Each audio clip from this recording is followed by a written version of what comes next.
Goeiedag. Die 5de lewensveranderende waarheid van professor Rawat is: ontdek die mense rondom jou in liefde. Ons kan nie sonder ander mense klaarkom nie. God het ons so gemaak. Het is interessant dat die meeste plekke waar die Bybel oor regte godsdienst praat, gaan oor hoe ons teenoor ander mense moet optree. Jakobus sê byvoorbeeld, regte godsdienst is om die mense wat swaar kry en sukkel te help.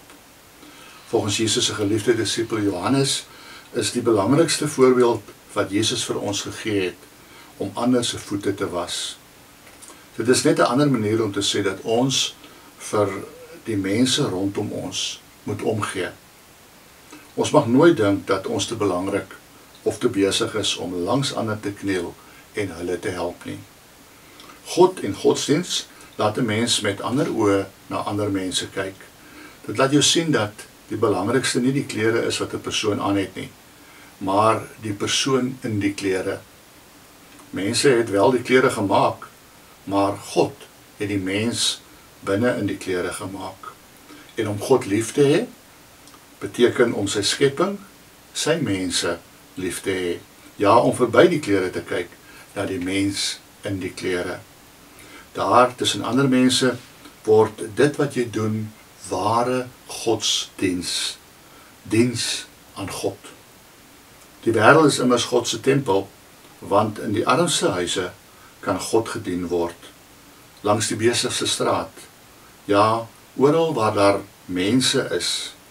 Godsdienst vind plaas waar jy voor of langs ander mense staan, want juist daar tussen julle ontplof die godsdienst in liefde.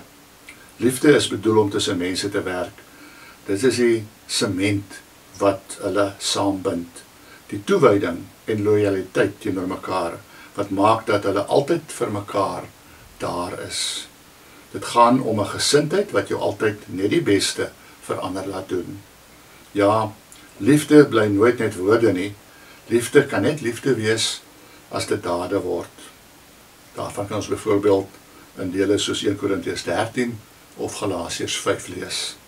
Liefde is praktiese dinge, soos om nie boek te hou van die kwaad wat ander jou aangedoen het nie. Waarom sou jy dit wil onthou? Om hulle te probeer terugkry? Dit kan liefde tog nie toelaat nie. Liefde is om nie jaloers of ongeduldig te wees nie. Jaloesie gun ander niks nie, want jy wil dit alles eerder self hê. Tog het die Here elkeen van ons met ons eie talente en gawes gemaak. Om die ander een deur jaloesie te probeer keer, om te wees soos die Here hom gemaak het, is nie liefde nie. Wees liewer tevrede met jouself, want dan sal jy ook regtig kan wees wat God wou gehad het, jy moes wees. Liefde glimlag ook. Dit is vriendelik, maar nie oppervlakkig vriendelik nie. Dit dra nie maskers van glimlagte nie, met haat wat daar agter skuil nie. Regtig vriendelik beteken dat mense by jou veilig voel. Dat hulle nie bang is om naby jou te staan en hulle harte by jou leeg te praat nie. Hulle weet hulle geheime is by jou veilig, want hulle voel jou hande van opregtheid en vriendelikheid om hulle vou. En so kan ons aangaan.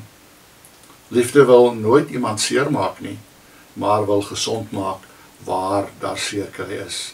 Liefde laat jou ander mense sien, soos God hulle sien, sy skepsels. Jy moet teenoor hulle optree, asof dit God self is wat voor jou staan. En dit kan jy alleen in liefde doen. Kom ons bid saam.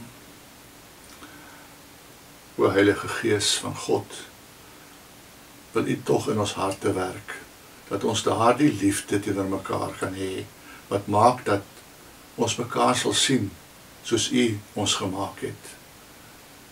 Dat ons elkeen tevrede sal wees met ons eie gawes, met wie ons is, wat U gemaak het, en ander gun, om ook te wees wat U hulle gemaak het, om mekaar werklik in liefde te dien.